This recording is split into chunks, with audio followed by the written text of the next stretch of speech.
کی تھی، اس کے وجہ سے وہ جو ہے منظر پر آئے تھے، اور جس طرح سے یعنی وکرولی جامع مسجد میں خطیب و امام کے طور پر وہ تعینات تھے اور کئی برسوں سے تعینات تھے، اب اچانک جو ہے ٹرسٹ نے انہیں معزول کر دیا ہے خطیب و امام کے اس عہدے سے، اور سارا معاملہ کیا ہے وہ بتائیں آپ ہمیں۔ اعوذ باللہ من الشیطان الرجیم، بسم اللہ الرحمن الرحیم، الحمدللہ وکفی وسلام علی حبیبہ المصطفیٰ، اما بعد۔ بات در حقیقت یہ ہے کہ آج سے تقریباً 5 سال پہلے جی میرا آبائی وطن کرناٹکا ہے، وہیں پر میں خدمات انجام دے رہا تھا، اور بہت اچھے انداز سے وہاں پر بھی ہمارا ادارہ بھی قائم تھا، سینکڑوں نوجوان وابستہ تھے، بہت بہتر طریقے سے کام چل رہا تھا۔ مدینہ جامع مسجد کے جو موجودہ ٹرسٹی ہیں، ممبران ہیں، ان لوگوں نے ہبلی آ کر کے، کرناٹکا ہبلی آ کر کے مجھے بار بار اپروچ کیا یہاں آنے کے لیے، بلکہ 1 2 نہیں تقریباً 1.5 سال تک یہ پیچھے لگے رہے کہ آپ ہماری مسجد کے لیے آ جائیں، ہم ہر سہولت دینے کو تیار ہیں۔ میرے والد صاحب سے بات کیا، میرے بڑے بھائی صاحب سے بھی بات کیا۔ شروع میں وہاں سے ترک کر کے آنے کو تیار نہیں تھا، بہرحال یہاں بہت سارے کام کرنے کے ان لوگوں نے منصوبے رکھے کہ ہمیں بہت بڑے بڑے کام کرنے ہیں، تو میں کام کرنے کا شوقین آدمی ہوں، دینی کاموں میں جتنا ہو سکے میں اپنے آپ کو مصروف رکھنا پسند کرتا ہوں۔ تو بہرحال میرے والد گرامی کے حکم پر، ان کا تو انتقال بھی ہو گیا، اللہ غریق رحمت فرمائے، میں وہاں سے یہاں آیا۔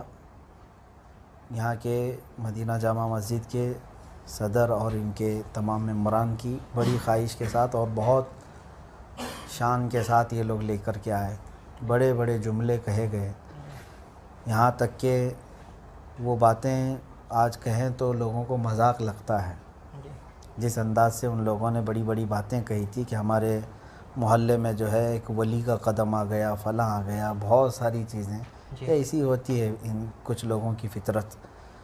تو بہرحال آنے کے بعد بہت اچھی سہولتوں کے ساتھ یہاں رکھا بھی گیا، اور دینی خدمات میں نے کوئی کسر نہیں چھوڑی، میرا پورا محلہ گواہ ہے۔ الحمدللہ آنے کے بعد میں نے جو یہاں پر سنبھالا، باغڈور سنبھالا، امامت تو دیکھیے جس طرح کی ہوتی ہے، میں اس طرح کی یعنی جس طرح پابندیوں کے ساتھ میں اس طرح سے شروع سے بھی نہیں کر سکا، کیونکہ میری دینی مصروفیات بہت زیادہ ہوتی ہیں۔ یہ مجھے ہر طرح کی سہولت دے کر کے اس بات پر اتفاق کر کے لائے تھے، اس میں ہمارے بڑے بھائی صاحب بھی گواہ ہیں اور دیگر لوگ بھی گواہ ہیں کہ آزاد طریقے سے مجھے یہاں رکھا گیا تھا کہ جب آپ یہاں پر آئیں گے آپ امامت کریں گے، یا جس وقت آپ اویلیبل ہوں گے آپ نماز پڑھائیں گے، اور باقی آپ کو جو یہاں پر خدمات کرنا ہے وہ سب کر سکتے ہیں۔ یہ تمام باتوں کے ساتھ الحمدللہ میں یہاں پر کام شروع کیا، اور یہاں میرے آنے کے وقت جو ہے جو لوگوں کی نمازوں کی حالات تھے وہ جانتے ہیں لوگ، میں اب ان تمام چیزوں کو ذکر نہیں کر رہا۔ تحدیث نعمت کے طور پر میں یہ کہتا ہوں کہ جس وقت آیا تھا تو صرف 50-55 چھوٹے بچے پڑھتے تھے، اور آج الحمدللہ تقریباً 475 بچے وہاں پر پڑھتے ہیں، 450 بچے لاک ڈاؤن سے پہلے تک کی رپورٹ یہ۔ پھر ہم نے اس میں دارالعلوم بھی قائم کیا، جامعہ ریاض الجنہ نام سے، محلے کے کئی طلباء اس میں حافظ قرآن بننے لگے، ماشاءاللہ، اور عالم کورس بھی شروع کیا، اور اس کے علاوہ دعویٰ کورس نام سے ہم نے نوجوانوں کے لیے جو کالج والے ہیں، بزنس والے ہیں، جاب والے ہیں، ان کے لیے شروع کیا۔ تقریباً 250 نوجوان پڑھتے تھے ہمارے پاس 3 بیچ میں، 2 مرتبہ ان کو پڑھایا۔ اس کے بعد پھر بوڑھے لوگوں کے لیے ہم نے یہاں پر یعنی اباؤ 40 وہ تقریباً 80 لوگوں کو ایڈمیشن لے کر کے ان کو پڑھانے کا ایک سلسلہ شروع کیا۔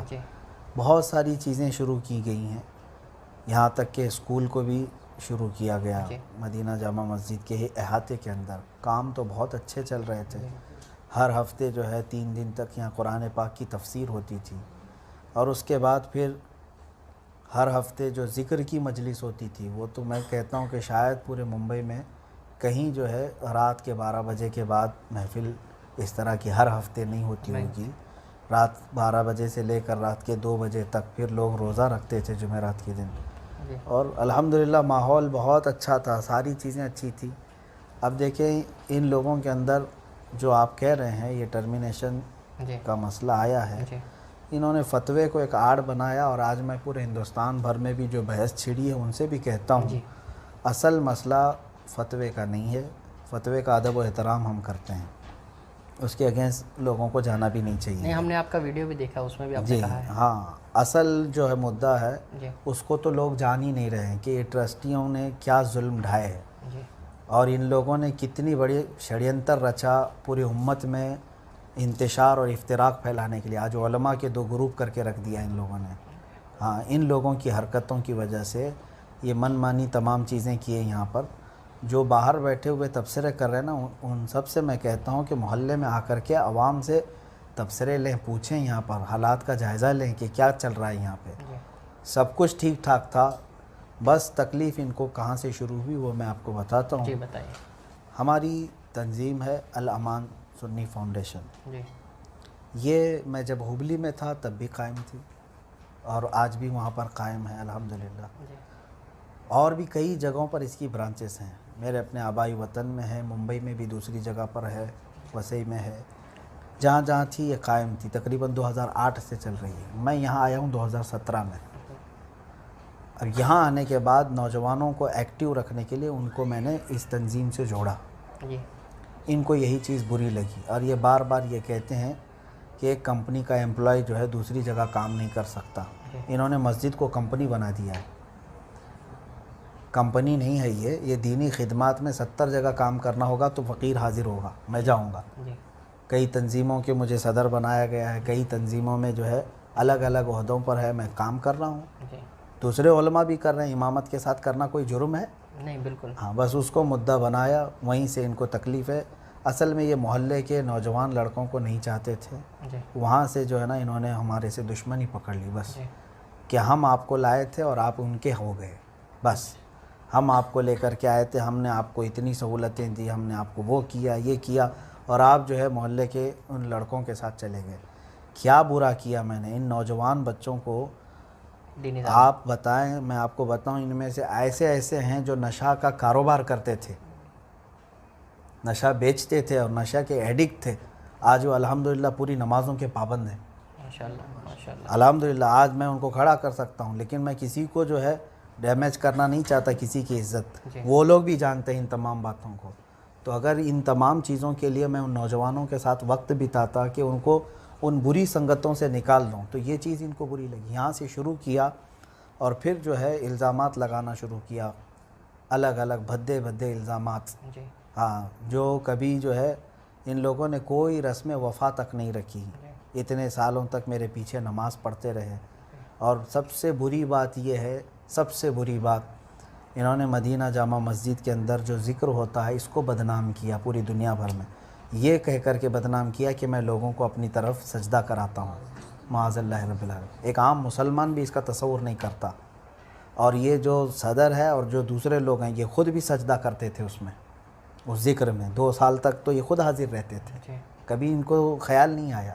جب دشمنی ہو گئی تو محراب کے اوپر کیمرہ لگایا اور پھر اس ویڈیو کو اس طرح سے لے کر کے بتایا، جبکہ ہوتا یہ ہے کہ حلقہ ذکر لگایا جاتا ہے، گول حلقہ ہوتا ہے، درمیان میں میں کھڑا ہوتا ہوں، ذکر کے اخیر میں سجدے میں جا کر لوگ دعا کرتے ہیں، دعا کے لیے جھک جاتے ہیں۔ جی میں ہر بار یہ اعلان کرتا تھا کہ جس کو جہاں جگہ میسر ہو سجدے میں چلے جائے، جی بلکہ شروع میں ہی میں نے یہ اعلان بھی کیا تھا جی کہ آپ اپنے قبلے کا اہتمام کریں۔ جی بالکل۔ تو بہرحال کبھی ہمارے ذہن و دماغ میں بھی، تصور میں بھی یہ نہیں کہ لوگ جو ہے نا اس طرف سجدہ کریں۔ جی جگہ کی قلت ایسی ہوتی تھی کہ جہاں جہاں لوگوں کو جیسا موقع ملتا، وہ کوئی عبادت کا سجدہ نہیں تھا، نماز کا سجدہ نہیں تھا، دعا کا سجدہ تھا۔ دعا کے لیے بندہ جس طرف چاہے جھک جاتا تھا۔ بالکل۔ تو اب اس کو جو ہے نا انہوں نے ایسی شکل دی کہ دنیا بھر میں خالی جو ویڈیو دیکھے گا نا اس کو ایسا لگنے لگے کہ یہ تو سجدہ کروا رہے ہیں۔ ہاں تو یہ ایک مسلمان کے خلاف شڑینتر رچنا، جی یہ قیامت کے دن اس کا جواب دیں گے۔ یہ جو میرے خلاف ان لوگوں نے ایک پورا ماحول کریٹ کیا اور آج بھی بدنام کرنے کے لیے اس چیز کو چلاتے ہیں۔ جی بہرحال اب یہ سب چیزوں سے نہیں چلا تو اب فوٹو اور ویڈیو کا مسئلہ لے کر کے آئے. اسی پر میں آپ کو بتاتا ہوں, جی ان سے آپ جا کر کے سوال بھی کر لیں کہ مسجد میں کیمرہ لایا کون تھا, ہماری ویڈیو شروع کس نے کیا تھا. یہی صدر ہے, ان کا خود کا کیمرہ ہے. جی ہاں, یہ کئی ہزار کا کیمرہ لے کر کے آئے. آج بھی مدینہ جامع مسجد کے نام سے یوٹیوب چینل موجود ہے, اس میں جا کر کے دیکھ لیں. بیک گراؤنڈ یہ صحیح کرتے تھے روزانہ آ کر کے, یہ خود ہی لگاتے تھے. اچھا, سیٹ اپ پورا ان کا ہوتا تھا, لیپ ٹاپ ان کا ہے, کیمرہ ان کا ہے, سب کچھ ان کا ہے. تو معاملہ اختلاف کہاں سے پیدا ہوا؟ بتا تو رہا ہوں میں آپ کو, سب کچھ یہی کرتے رہے. 2 سال تک تو ہماری ویڈیو خود بناتے تھے یہ. اچھا, ہاں, خود بناتے تھے ہر جگہ.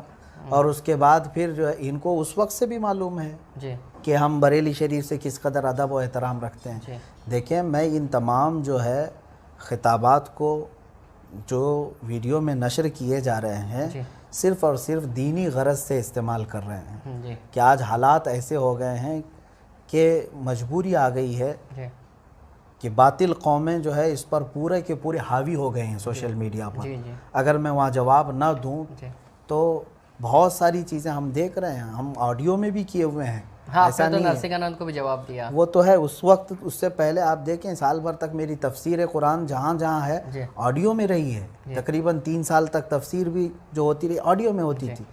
لیکن جہاں ضرورت پیش آتی تھی کہ نہیں یہاں پر سوشل میڈیا میں جو ہے نا جواب دینا ہے, تو میں وہ ضرورت اور شرعی حاجت کو محسوس کرتے ہوئے اس کا استعمال ویڈیو کرتا سے رہا. متعلق بھی علماء میں کافی اختلاف پایا جاتا ہے. الگ الگ فتاوے ہیں, آراء ہیں علماء اکرام کی, جی الگ الگ ہیں. یہ تو برسوں پہلے سے چلی آ رہی ہیں چیزیں. لیکن میں آپ کو پھر سے یہ بتا رہا ہوں کہ فتویٰ اصل چیز نہیں ہے جس پر آج پوری بحث کر رہے ہیں لوگ. جی میں کہتا ہوں بریلی شریف کا ادب و احترام ملحوظ رکھیں. آج پھر سے میں کہتا ہوں, نہ وہاں فتوے کی توہین کریں, نہ مفتیان کرام کے خلاف بات کریں. میں اس کا قائل نہیں ہوں. میں لوگوں کو اس جانب توجہ دلانا چاہتا ہوں کہ ایسے جاہل اور فاسق مولن اور شڑینتر رچنے والے جب فتوے کا استعمال کرتے ہیں تو اس سے بچنا چاہیے کہ اس سے امت میں کس قدر یہ لوگ انتشار پھیلاتے ہیں. ایسے جس طرح سے آپ کے امامت سے برخاست کرنے کا معاملہ سامنے آیا تو ہم نے دیکھا ابھی بھی تو مسجد کے باہر جو ہے پولیس بندوبست لگا دیا گیا. ہاں, پوری پولیس کو لا اینڈ آرڈر اور نظم و نسق کا مسئلہ بنا دیا گیا ہے آپ کی برخاستگی کو. اب تو اس پر بتائیے, کیا کہیں گے؟ اب آپ بتائیے, تقریباً یہ لوگوں نے 200-250 پولیس منگوائی ہے, چھوٹی موٹی پولیس نہیں ہے. یعنی یہ پورے محلے کو جو ہے نا ٹرسٹیوں نے منگائی ہے کہ انہوں نے منگوائی ہے, پولیس نے جو ہے وہ اپنے طرف سے کیا؟ ٹرسٹیوں نے منگوائی ہے. ٹرسٹیوں نے منگوائی ہے. پہلے سے یہ بول کر کے آرڈر کر کے کہ مطلب ان کو ٹرمینیٹ کر رہے ہیں ہم, محلے میں پھر پورے لوگ ایگریسو ہو جائیں گے, فلاں ہوگا, یہ سب کہہ کر کے منگوائے. جبکہ میں کبھی بھی محلے والوں کو اپنے لیے کھڑا نہیں کرتا, کبھی بھی نہیں. جی ہاں, کبھی بھی نہیں. میں نے ویڈیو میں بھی شاید یہ پیغام دیا ہے. ابھی بھی میں پیغام دیتا ہوں, ابھی بھی میں پیغام دیتا ہوں, امن و امان کو برقرار رکھیں, اتحاد و اتفاق کو برقرار رکھیں. لیکن ان لوگوں نے ٹھان لی ہے, ضد کیا ہے اس چیز کو بغیر کسی وجہ کے. آپ ڈھونڈیں گے کوئی وجہ نہیں ملے گی. یہ فوٹو اور ویڈیو کے مسئلے کو لے کر کے اتنا اچھل رہے ہیں, ذرا ان کے سارے اکاؤنٹس چیک کریں. ہاں, یہ تو وہ لوگ ہیں سارے کمیٹی میں جن کو بریلی شریف سے کوئی تعلق نہیں ہے. یہ بریلی کا استعمال کرتے ہیں. یہ کہتے ہیں اس میں کہ تاج الشریعہ سے مریدین ہیں, ان میں سے کوئی مرید نہیں ہے, کوئی نہیں ہے, جھوٹے ہیں. ہاں, یہ جھوٹ بولتے ہیں. اور ان میں سے تو اکثر رافضیت زدہ ہیں, شیعوں کے ساتھ ناچنے والے. ہاں, تو اب آگے کا کیا منصوبہ ہے جس طرح سے اب یہ تمام ہاں, میں آپ کو یہ بھی بتا دوں کہ پورے ہندوستان بھر میں جو یہ ماحول بنایا گیا ہے, فتوے کے خلاف نہ بات کریں کوئی. فتوے کے خلاف فتویٰ جو ہے نا وہ ایک شرعی حکم ہوتا ہے, اور علماء اکرام مفتیان اکرام کے دونوں رائیں آتی رہتی ہیں. اس میں دونوں جانب کا ادب و احترام ملحوظ رکھنا چاہیے. میں صرف اور صرف سب کو آگاہ کرانا چاہتا ہوں کہ ایسے جاہل اور فاسق مولن جو لوگ ہیں, علماء کے سخت ترین یہ لوگ گستاخ ہیں. میں اگر آپ کو بتاؤں, یہ میں پہلا نہیں, یہاں پر 35 سال سے امامت کرنے والے امام کو بھی یہی ٹرسٹیوں نے نکالا. ہاں, ان کے بعد تقریباً 8 یا 10 اماموں کو اور نکالا. میں تو اب 11ویں نمبر پہ ہوں گا شاید. تو یہ اسی طرح کی حرکت کرتے ہیں؟ یہی حرکت کرتے ہیں. ان کا ریکارڈ ہے, محلے میں آ کر کے پوچھیں آپ کتنے اماموں کو نکالے گے, اور ہر بار فتویٰ لے کر کے آتے ہیں. بریلی شریف سے نہیں, الگ الگ جگہوں سے لے کر کے آتے ہیں جہاں سے ان کو ضرورت پیش آ جائے. اس سے پہلے جو 35 سال امام تھے یہاں پر,